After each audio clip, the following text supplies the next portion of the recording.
All right. Good morning. I'm Mike Turner. I'm the ranking member of the Intelligence Committee. I have with me the Republican members of the Intelligence Committee. I want to begin by stating that all of our members of this committee are in full support of the men and women who every day work to keep our nation safe at the FBI and the Department of Justice, and we condemn any law enforcement personnel. Having said that, we have serious questions concerning the actions taken by Director Wray and ordered by Attorney General Garland to raid Mar-a-Lago and the personal residence of Donald Trump. Both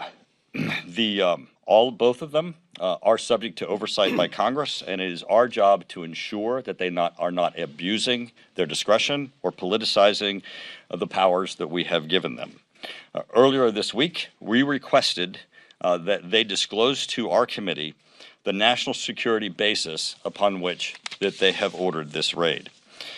Because many other options were available to them, we're very concerned of the method that was used in raiding Mar-a-Lago and the 9 hours that transpired while they were in the former president's home. Now, we are glad that Attorney General Garland has begun the process of releasing some of the information to the American public, and the American public deserve answers, and certainly our responsibility as Congress is to make certain that we provide appropriate oversight. They will be releasing apparently the warrant and the inventory, but it will still leave many unanswered questions. That's why our request remains that the Director of the FBI and the Attorney General disclose to this committee the imminent national security threat upon which they based their decision to order a raid upon the president's home, again, underscoring that there were many other options available to them. We believe that after the release today that these questions will still remain unanswered. We are requesting that the chairman of the committee support our request for the disclosure of this information to our committee. And we are requesting that it be backed up, if they do not comply with our request, by a subpoena from our committee. Our committee is intended to work with classified information. There's nothing that would be the subject matter of this that cannot be disclosed to our committee. And we also are the committee that deals with the issue of national security threats. And we want to know what was this imminent national security threat upon which this was based. Next, we are also very concerned about the disturbing reports that there was an informant, perhaps someone even undercover, at Mar-a-Lago or around former President Donald Trump. And today we are also sending a letter to Director Wray demanding that he disclose to us the process by which that informant was utilized or that informant was placed. What is the relationship between the FBI and the person that has reportedly been utilized in this process? Now, we have a number of members who are going to speak. Each of us come with a background in national security and issues of classified information. This is an issue that requires oversight, and we're going to continue to demand this information. At this point, I would like to turn it over to Brian Fitzpatrick. Thanks, Mike. Brian Fitzpatrick from Pennsylvania, former FBI agent. I want to start by saying, no matter what angle you're looking at this from, this is a tough time in our country. We have too much distrust in too many of our institutions that are at the fabric of our democracy, and our country simply cannot survive a perpetuation of that distrust. We got to fix it across the board. It's incumbent upon all of us to do that. Just a couple of things I wanted to address as far as like how at least I think most of us are processing what our role is right now going forward. Number one is looking at the legal justification. So at some point, possibly today, possibly in the days to follow, you're going to see the release of both the warrant, which is a top page. You're going to see beneath that potentially a rider of items to be seized and areas to be searched.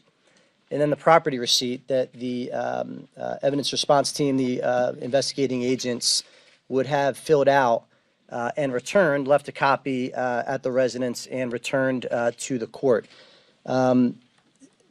If it's redacted, which I suspect it will be, don't expect it to glean too much other than the statute they're investigating, potentially 1924 and or others. The real story will be with the release of the affidavit itself, which is not currently planned to be released. It is filed under seal. the prosecution does have to repeatedly go back to the court and ask that it remain under seal. There is a baseline presumption that that document be released to the public in the interest of transparency. That's what's going to tell us really what most of us want to know. Second is the tactics that were used. There is a continuum of options available to any agency that's enforcing the law, from non-invasive methods like the passive service of a subpoena with a production date and or appearance date, all the way up to the most extreme, which would be the execution of a search warrant. There's a lot of steps you can take in between. For example, forthwith subpoena, where you would show up, serve a subpoena, but demand instant production then and there. The Bureau and the Attorney General and the DOJ obviously made the decision that this extreme measure was necessary. We will await their rationale as to why that extreme measure was justified and not some lesser intrusive means. The next thing that I think we all need to look at is the parity in the enforcement of the law. We've seen many cases involving national security information, Sandy Berger, Hillary Clinton, and the like. The public needs to know that the law is being enforced equally when the circumstances dictate. And then lastly, something that I'm concerned about, which is why we want to get to the bottom of this, is the impact that this perpetual distrust across a lot of these institutions is going to have, in this case, on our national security apparatus. As FBI agents, we cannot do our job. I'm a former agent, obviously. We cannot do our job without the support of the public. That's the core necessity to keeping our country safe, and FBI agents, DEA agents, all the agents doing their job. We have to be able to go to the public, recruit sources, have sources introduce undercovers. We needed to be able to knock on someone's door, and when we show them the FBI badge and credential, that they respect it, that they invite us in and they share information with us. That's how we kept our country safe. If we ever get to a point where we lose the faith of the public, it impacts all of us. It impacts our national security. And that's what we're trying to get to the bottom of here. It's in all of our interests to do it. As Mike said, we love our law enforcement officers. We would protect and defend them. We thank them for their service. But when we have a brewing matter of distrust, we have to get to the bottom of it and fix it. Not just for the sake of this individual instance, but for the sake of our counterterrorism cases, our counterintelligence cases, our cybersecurity cases, all of the critical cases that all of our federal law enforcement agencies are working on to keep us safe. So with that, we will invite our conference chair, Elise Stefanik. Thank you, Brian. Elise Stefanik, House Republican Conference Chair, Representative for New York's 21st District, member of House Intel and House Armed Services Committee. House Republicans are committed to immediate oversight, accountability, and a fulsome investigation to provide needed transparency and answers to the American people regarding Joe Biden and his administration's weaponization of the Department of Justice and FBI against Joe Biden's political opponent. President Donald Trump is Joe Biden's most likeliest political opponent in 2024, and this is less than 100 days from critical midterm elections. The FBI raid of President Trump is a complete abuse and overreach of its authority. And as the American people know, unfortunately, this is the same agency leadership that protected Hillary Clinton, James Comey, and continues to protect Hunter Biden. The same agency leadership that perpetrated the false Russia hoax for years. And it's not just these national issues that have led to historic distrust among the American people. It's local issues as well. Like in my district, the FBI's leadership overreach and politicization continues to occur. The FBI continues to stonewall a critical investigation. They're stonewalling providing information and transparency into their role in the deadliest car crash in recent years, where they mishandled a longtime FBI informant. And while some of you national reporters may not know this issue, for reporters in the media in my district, this is one of the most important FBI issues that we're facing in upstate New York. But the American people are smart, and they have had enough. It is unfortunately why there is a fundamental lack of trust in these agencies, and the American people deserve answers. A House Republican majority will leave no stone unturned when it comes to transparency and accountability into the brazen politicization of Joe Biden's DOJ and FBI targeting their political opponents. And with that, I yield to my colleague, Brad Wenstrup from Ohio. Thank you, Elise. First, being from the Cincinnati area, I want to just take a moment to condemn the attack on the FBI headquarters that we saw yesterday. I can tell you as a group and and personally, we condemn all types of violence, whether it's something like this, violence that occurred in our cities a couple summers ago, violence at the Capitol, and violence at the baseball field 5 years ago. I will be putting a call into my friends at the FBI headquarters in Cincinnati and check in on them. We support them. We all know that we have thousands of dedicated patriots working within our agency to try and do the right thing. I'm a physician, Iraq veteran. I grew up watching a TV show on Sunday nights called FBI. I love the FBI.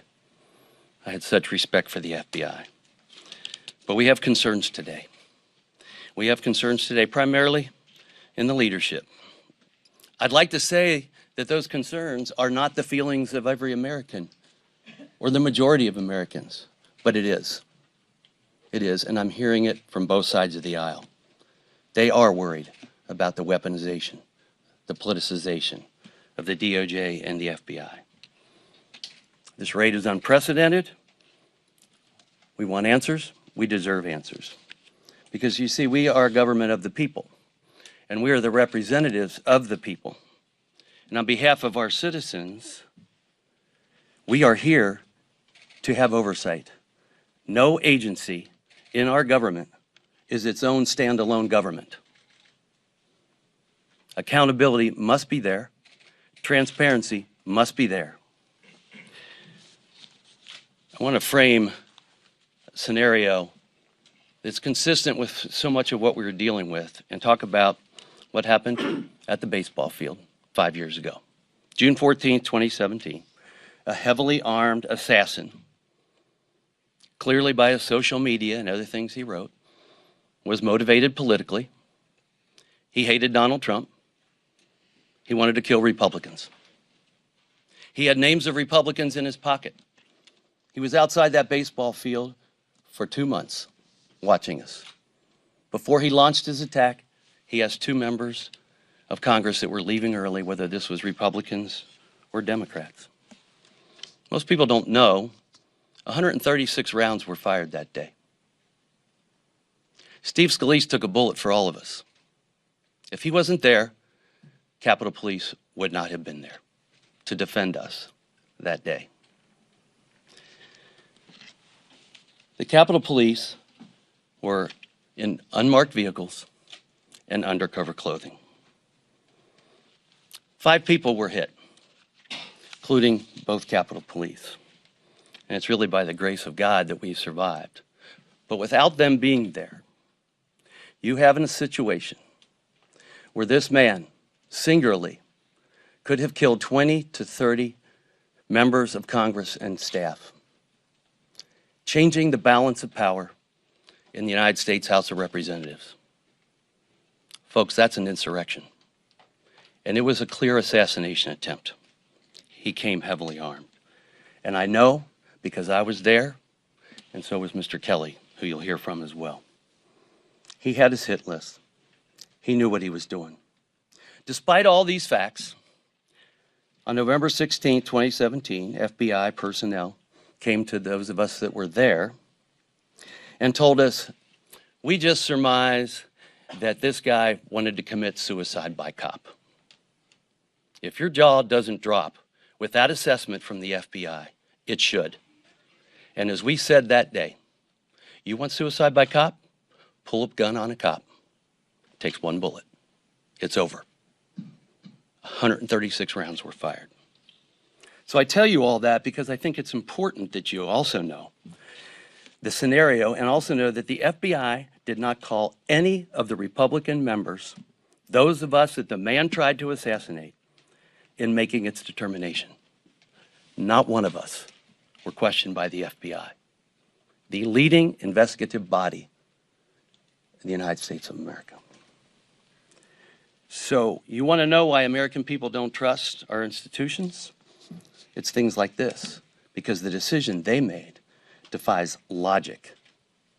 Fortunately, this committee finally had a chance to address Christopher Wray, who, by the way, was not the director of the FBI at that time on June 14, 2017. It was Andrew McCabe.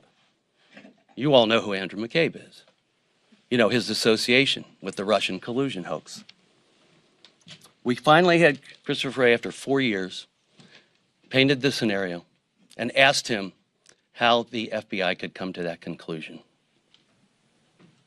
To his credit, he reviewed the case and changed that narrative to domestic violent extremism. But it doesn't end there. So, and I do want to share too that, you know, you had all these other agencies, Alexandria Police, et cetera. They were very clear on what this man did. None of them considered it suicide by cop. Not one agency, just the FBI from the top.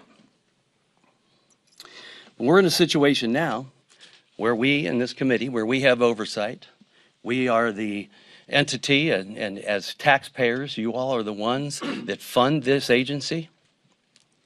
We're the ones who created this agency. We have a responsibility to have oversight over this agency. And so in review, we have said, we want to have some lessons learned here. How did you get it so wrong? Why did you get it so wrong? Did it come from the acting director? So we want to know how, why, and by whom these mistakes were made.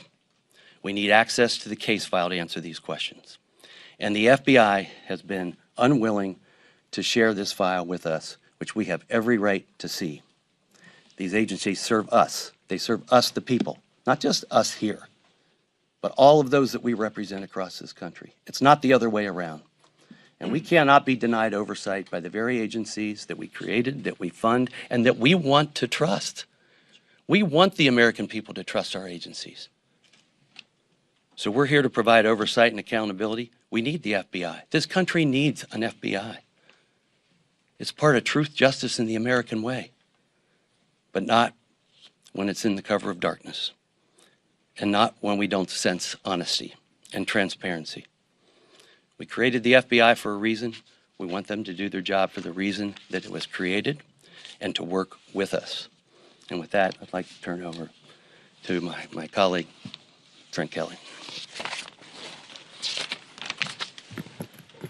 Thank you. And I'm Trent Kelly. I represent Mississippi's 1st District. I'm a member of the Intelligence and Armed Services Committee and Agriculture Committee. And I just want to say that the scales of justice should be balanced, and the eyes of justice should be blind as to who you are politically. I want to be very clear. The rank and file members of the FBI and our Department of Justice, they are brave men and women who do their job every single day. I think they're doing an incredible job. However, the 7th floor, the leadership of the FBI and the Department of Justice have been politicized in the eyes of most Americans. And I want to say that perception is reality. And so it doesn't matter if you're doing right if people perceive that you're doing wrong. And the only way to change that perception is through transparency and allowing people to know that what you are doing is right in the eyes of justice and that the scales of justice are balanced. As with the baseball shooting over 5 years ago, I was there. The perpetrator is dead. However, to this day, the FBI continues to use cover-up and hiding and will not disclose the files even though the perpetrator is dead. We have yet many, many requests. As a victim and as a member of the Intelligence Committee who oversees that, we have the right to see that investigation, but we have been denied that request after request after request. And I don't need to know what happened that day. I was there. I want to know who came to the decisions, who signed off on all these things. But there is no transparency at the 7th floor of the FBI. There is no transparency at the high levels of the Department of Justice. The 7th floor has refused to be transparent with the victims and the public, even after 5 years. I want to know what the underlying facts of this warrant are. The public trust will continue to be eroded for federal law enforcement until they are transparent at the highest levels of the FBI. I think as a whole, the American public trusts our everyday rank and file FBI members and our everyday Department of Justice. I'm a former prosecutor, a former district attorney. I work with federal law enforcement officials day in and day out. I trusted the men and women that I work with on a daily basis. I do not trust the level of leadership that have politicized these great organizations of American justice. I call for a full and complete transparency in this matter from the 7th floor and the highest levels of the Department of Justice. The American public demands transparency and accountability. No one is above the law. I heard that yesterday. No one is above the law, and that includes the Attorney General and the 7th floor of the FBI. Thank you, and I will be followed by Mark Wayne Mullen from Oklahoma. Thank you, guys. As stated, I'm Mark Wayne Mullen from Oklahoma, and I want to focus in on remarks that Attorney General Garland said yesterday, trying to convince the American people that we should trust them, which he did brag about his guys out in the field, and I believe we should brag about the guys in the field. But when you start talking about his level, you start talking about Director Wray's level, where has the trust came from? What has caused him to think that the American people should trust him? Is it the way that they handled Hillary Clinton's case with their emails? Is it the Russia collusion that the FBI handed the American people? Is it the way that they have targeted Trump, President Trump, from day one? Where is the leadership of the Attorney General Garland getting the idea that the American people should trust him? Where is that Director Wray thinks that the 7th floor of the Hoover Building has earned the trust of the American people? The American people know that President Trump has been targeted from day one of his presidency by the FBI. So where is it that they've earned that trust? I don't know. Attorney Garland goes out and says that no one is above the law. I agree with that statement. No one is. That includes you, Attorney General Garland. That includes you, Director Wray. And I'm here to tell you, if the Democrats don't hold you accountable for your actions, the Republican Party will. With that, I'll go to Rick Crawford. Rick Crawford, represent 1st District of Arkansas, former military bomb tech, serve on the Intelligence Committee. I want to associate myself with the comments of my colleagues, but you know, this committee, you see a diverse background of experience. But the one thing that we all have in common is that we were hired by the people that we represent to provide oversight and transparency for the agencies of the federal government. As was indicated earlier, this is a government of the people, by the people, and for the people. These individuals, whatever agency they work in, they work for the people that hired us. It's our job to oversee these agencies.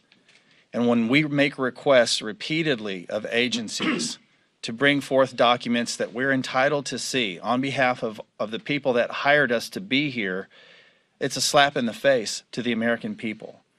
This is why you see the erosion of trust. And to the point that they've made, look, we all have occasion to interact with FBI field offices, whether that be in Little Rock, Arkansas, Jackson, Mississippi, Salt Lake City, Utah, Tulsa, Oklahoma. It doesn't matter. We all interact with these federal agencies, and we have, some more than others, have interacted with the FBI. And to those individuals who work in those field offices, you know, God bless you. Every day you're involved in exercising on behalf of the American people that degree of fidelity, bravery, and integrity that you swore to. The problem is not with you. The problem is with, as was indicated here, the 7th floor of the Hoover Building. Your leadership is failing you, and it's failing the American people. And it's brought us to this point now where we see our phones have been blown up by our constituents, likening what we're seeing today to what is seen in third world countries. and this is not something we can allow to stand. I'm pleased to introduce my colleague from Utah, Chris Stewart. Chris Stewart from Utah. Much that is necessary to be said is already said here, so I'm going to be very brief and just a couple personal observations. As a former Air Force pilot, I've spent a lot of time around the world. I believe the United States has a truly unique, a truly extraordinary responsibility to the rest of the world. Whether we like it or not, they look to us as an example of how they want to be able to live their lives. And part of that, I believe a big part of that, is this idea that people in the United States are treated equally. The people around the world want to live under an American FBI and their leadership, not an American KGB, or some of the nefarious innuendos that would come with living under an organization or a government that treats people differently. But the perception is now that that happens, that the Department of Justice and the FBI has chosen a team, and that they're working for that team now against the interest of other Americans. And Christopher Wray, I would say to you personally, you are in the middle of a crisis of leadership. You have to assure the American people that you are working for all of us, not for just some of us. You took an extraordinary step yesterday, something that, to my knowledge, has never happened in our history. If that was essential, then you have to tell the American people, and you have to tell them now. You can't hide behind the explanation of it's an ongoing investigation. If you did what you did this week and there was a necessity for it, then tell the American people why. They deserve to know. And until you do that, then you have to recognize that this crisis of faith is going to continue under your leadership and under the leadership of our Attorney General. That's why we're here. We just want the American people to know. Tell us why you did this. With that, I'll yield back to our ranking member. Thank you, Chris. Yes. Does anybody among the committee Republicans have a concern with unsecured classified information potentially being in a storage area in Florida? Anybody have a concern with that? Certainly. The issue of the handling of classified information is an issue that, of course, our committee deals with and that we're very concerned with. However, the issue of classified information and the tactics that are used in this instance are the ones that we're very concerned about. There were a number of options that were available to the Attorney General and the Director of the FBI besides raiding Mar-a-Lago, the former president's home, and spending 9 hours there, including going to court and requesting that the original subpoena be enforced. There were a number of court actions and steps that could have been done that would not have resulted in agents being in Mar-a-Lago for 9 hours. Now, the one thing that we all know is Donald Trump has more classified information in his head than he does in his desk. But yet they claim that there was an immediate need to enter his residence, and our committee deals with intelligence and national security issues, so we are demanding disclosure to this committee. What was the national security basis that was an apparent immediate threat requiring this action opposed to all the other actions that they could have taken? Yes. If there were nuclear documents in that, is that justified, the FBI going to get it? And also, you say that Donald Trump has more classified information in his head. The Mar-a-Lago is also a public club, so should those documents be in that space, written down for perhaps people to access? So this is a great question. I'm glad that you asked it. So I have served on the Strategic Forces Subcommittee and the Armed Services Committee for 20 years, including being its chair and ranking member. It depends on what the nuclear information is. You can say nuclear weapons, but there are things that are highly, highly classified. There's things that are not extremely classified, but are nonetheless classified. The other aspect with respect to access is we don't know what those documents are. I mean, I'm asking the same question you are. Attorney General Garland, Director Wray, If these things rise to the level of national security threats, to which there's an immediate need to enter the residence of a former president, perhaps future candidate of president, the person who is, has run against Garland's boss, that should have a higher level of scrutiny, right? But just tell us. I'm asking the same questions you are, and if there are rational answers for it, then he needs to come to this committee, disclose what the classified information is, disclose what the national security threat is, so that we know. I'm going to pause for a second. Anybody else want to answer? I just want to say, we've been here before. I remember getting questions on the Russia collusion for years. And so before you jump to conclusions and just accept information from sources who are not the Attorney General, who are not the Director of the FBI, let's see what the facts are. That's why transparency is key here. But many of you are the same reporters that asked us questions on Russia collusion, and look how that fell apart. I think it's really... Republicans wait to see what the facts are before. We are calling for the facts. That's what we are. Let me answer your. Search on Monday, Republicans came out and made a lot of justifications that this was completely simply political, that perhaps they planted information, all sorts of things. And look what our House Republican leader said. Preserve your documents. That's about finding the facts. Each of us said we want answers and transparency. And the American people, whether you're a Republican or a Democrat, and I call on our House Democrat colleagues, we deserve answers. We have oversight over these agencies on behalf of the American people.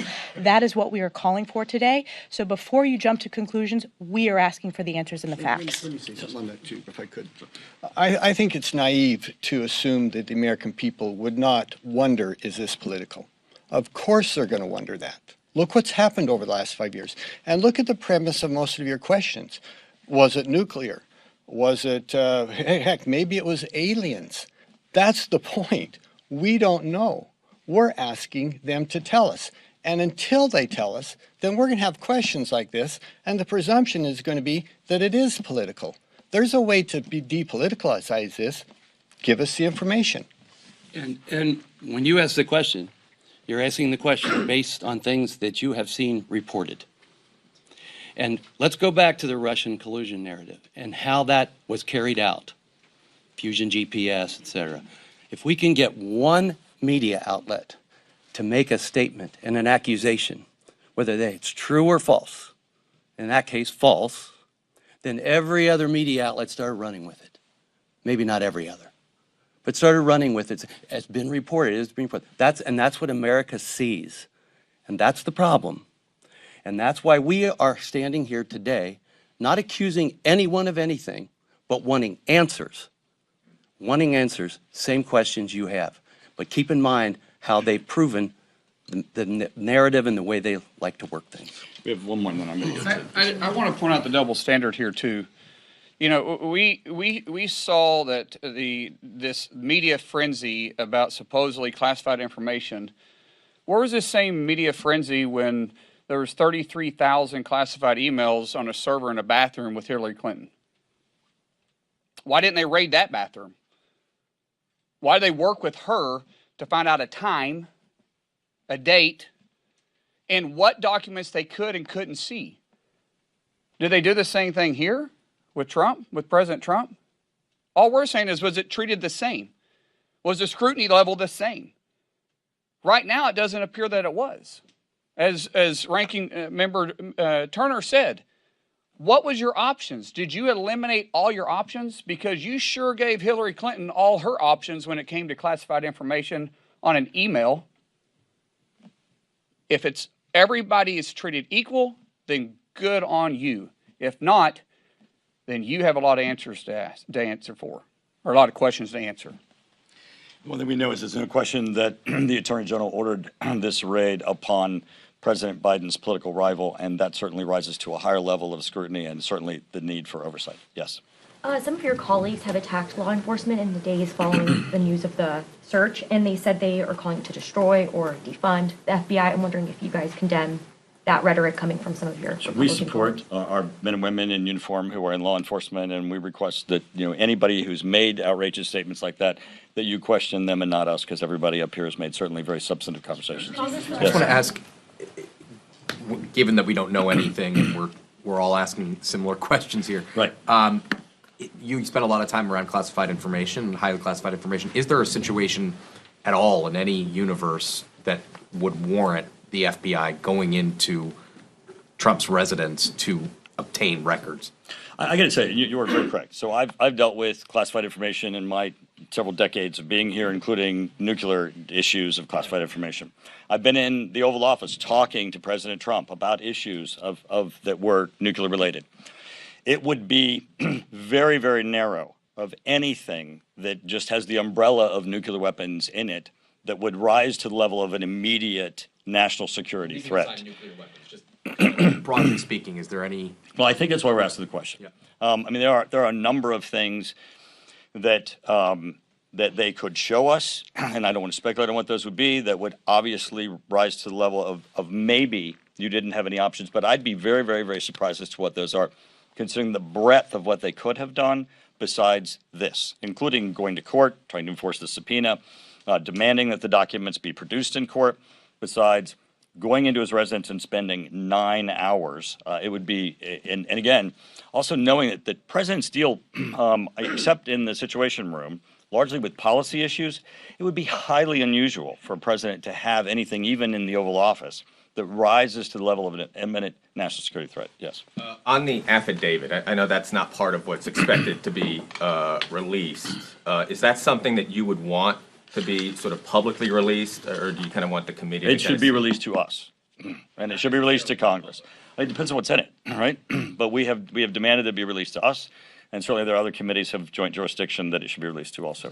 Last question. Last question. Yes, in fact. I'm wondering, can you think of a reason that former President Trump or any past president would need to keep classified information like that about possible nuclear weapons? Well, again, we don't know. We don't know that it's true that he has classified information, or what it is, or that it was about nuclear weapons. I can tell you that there are a number of things that are classified that fall under the umbrella of nuclear weapons, but that are not necessarily things that are truly classified.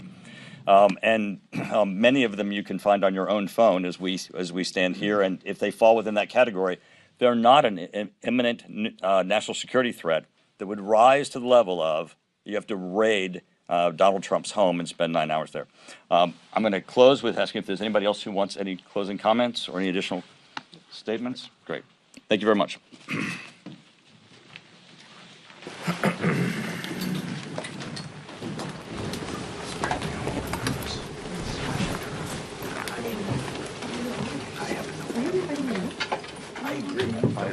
don't know. We're all kind of shooting in the dark here. Like none of us have any look. Right. We're not trying to hold press conferences. We're all navigating that. Right. Correct. That's a good point.